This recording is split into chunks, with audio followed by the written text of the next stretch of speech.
On va passer à la santé avec vous, Christelle Ballesteros, le vendredi. Maud. Vous répondez aux questions de nos téléspectateurs. Et on commence tout de suite avec une question de Dominique de Dieppe qui nous demande ceci. J'ai entendu dire que la vaccination contre la grippe permettait de limiter aussi les risques de Covid. Est-ce que c'est vrai ?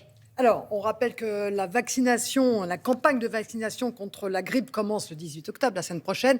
Et non, ce n'est pas vrai. Ce sont de fausses informations qui circulent effectivement en ce moment aussi sur le net. Cela vient d'être confirmé une fois de plus par une équipe de chercheurs espagnols. La vaccination contre la grippe ne protège pas contre le virus de la Covid-19, même si effectivement les modes de transmission sont comparables.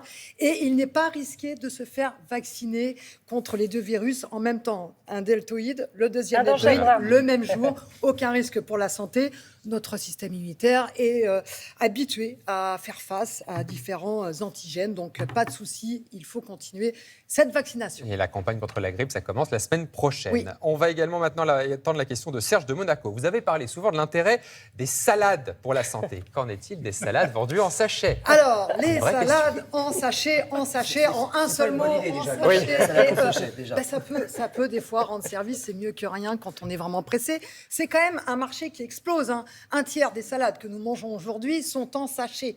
Et je dis en un mot parce que comme ça on a réglé le problème pour le reste de la chronique. Le côté positif, c'est que dans ces sachets, il n'y a pas d'exhausteur de goût, il n'y a pas de conservateur, on n'a rien rajouté, il n'y a de la salade et que de la salade. Le côté négatif, c'est qu'elles sont coupées de façon automatique. On a enlevé les feuilles vertes pour garder que le cœur de la salade. Or, si vous avez bien suivi la chronique de la semaine dernière, dans le verre, vous vous rappelez que dans le verre, il y a le maximum de vitamine C. Et puis en plus, ces salades ont été manipulées, lavées, donc elles ont perdu une bonne dose de vitamine C. Mais attention, si vous achetez de la salade, ou même si vous prenez votre salade dans votre jardin, dans votre potager, vous la mettez dans le bac du réfrigérateur 5 jours, là non plus, vous n'avez pas de vitamines.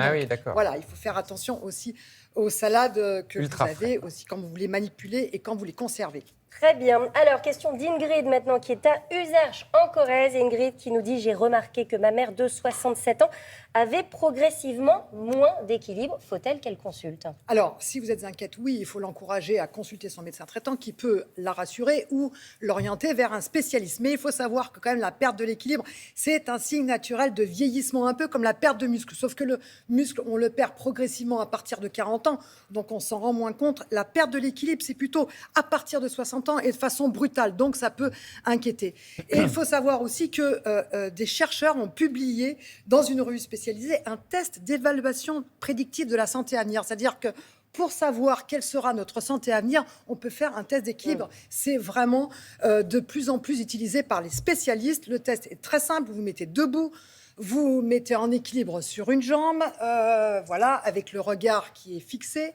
Vous gardez les bras le long du corps, l'autre pied contre le mollet et vous devez tenir plus de 10 secondes. Voilà. Si vous tenez moins de 10 secondes, c'est que vous avez un problème d'équilibre. Il faut aller consulter ou en tout cas prendre les choses en main pour limiter les pathologies à venir. Parfois, c'est juste que vous avez consommé un petit verre de trop, mais ça, oui, c'est encore autre chose. Non, mais aux États-Unis, c'est comme ça qu'on fait. Il n'y a pas d'alcotest aux États-Unis. On marche droit. Merci beaucoup. Christelle.